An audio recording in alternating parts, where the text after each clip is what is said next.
There's something unsettling about a lonely cabin deep in the mountains, isolated, far from help, surrounded by endless silence. It should be a place of peace, a retreat from the world. But sometimes things happen in the quiet that can't be explained. People go missing without a trace. Their belongings left behind as if they simply vanished. No signs of struggle. No footprints leading away. Just emptiness. And when someone stumbles upon that place, sometimes it's already too late.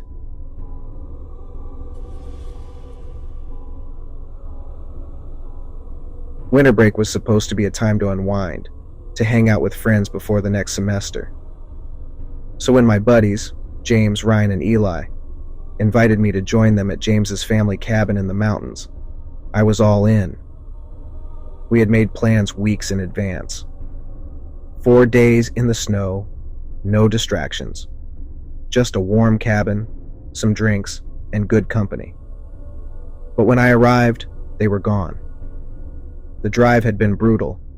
Winding roads covered in thick snow, barely visible in the dim afternoon light.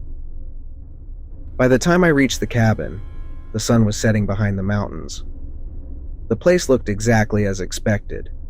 A cozy log cabin, smoke still drifting faintly from the chimney. Their cars were parked outside, partially buried under snow. I should have felt relieved. Instead, I felt uneasy. I knocked. No answer. I knocked again. Silence. Finally, I pushed the door open. Inside, the fireplace was still burning, casting eerie shadows along the wooden walls. Their jackets, boots, and bags were piled near the door. Open beer cans sat on the coffee table. The place wasn't abandoned. They had been here recently. But where the hell were they? I grabbed my phone. No service. Of course. We were deep in the mountains, miles from civilization. I searched the cabin, checking the bedrooms, the kitchen, even the tiny bathroom. Nothing. Then, near the back door, I saw it. A trail of something dark leading outside. Not footprints. Something thicker, unnatural. I hesitated, heart pounding, before stepping into the freezing air. The trail led toward the tree line, disappearing into the snow-covered forest. Then I saw it. The cellar. James had mentioned it before, some old storage space behind the cabin. The heavy wooden doors were slightly open. Snow gathered around the edges. I had a bad feeling, but I had to check. The hinges groaned as I pulled the door open. A metal ladder led down into complete darkness. The air that rushed up was wrong, damp, stale, with a faint, sickly, sweet smell. I turned on my phone flashlight, and then I saw it. The substance that had led me here was everywhere, dripping down the walls, thick, dark, and sticky. It wasn't blood. I didn't know what it was. The cellar was filled with old wooden crates, broken tools, and rotting shelves. And then, I saw movement in the corner. A figure slumped against the wall. James. My stomach twisted. His face was pale, his eyes wide with terror. He wasn't moving. I rushed to him, shaking his shoulders. "James, what happened? Where are the others?" Then in the dim glow of my phone, I saw his mouth. It had been stitched shut. I recoiled, horror ripping through me. His chest barely rose and fell, his body limp but still alive. Then, a sound. Something shuffling behind me. I turned, my flashlight catching a glimpse of Ryan and Eli. They were in the far corner, half hidden behind old crates. Standing. But wrong. Their heads were tilted at unnatural angles.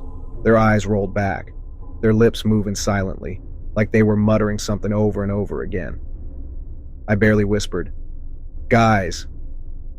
They turned, and they smiled. That wasn't my friends. They looked like them, but their faces, distorted, stretched, Looked like they were wearing their own skin wrong. And their teeth, far too many. A noise rose from their throats. Not human, not animal. Just wrong. I stumbled back toward the ladder, my heart slamming against my ribs. James's eyes were wide, desperate. He tried to speak, the stitches pulling at his skin. And then, the lights flickered on. For half a second, I saw it. The thing behind them. Tall, thin, its limbs too long, fingers curled like claws. It had no eyes, just a mouth, stretched too wide, gaping like an open wound. It didn't move. It just watched. And then the lights flickered out. I didn't think. I bolted up the ladder, my breath ragged. Behind me, the whispering turned to screaming. Not human screams, something else.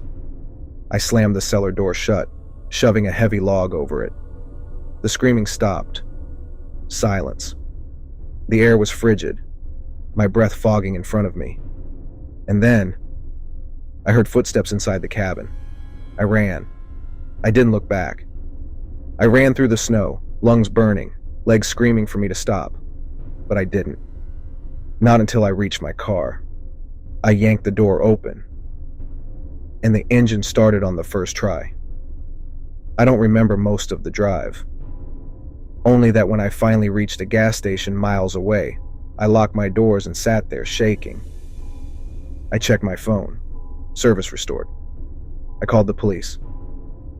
But when they arrived at the cabin, it was empty. No James, no Ryan, no Eli.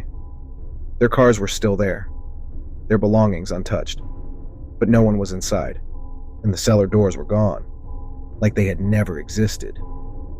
The official report said they vanished without a trace. No footprints leading away, no signs of a struggle. Just gone. And I was the only one left. I wish that was the end of it. But a week later, I woke up to find something waiting outside my apartment.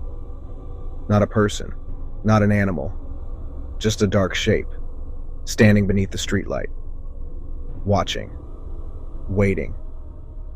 And when I checked my phone, I had a new message from James's number.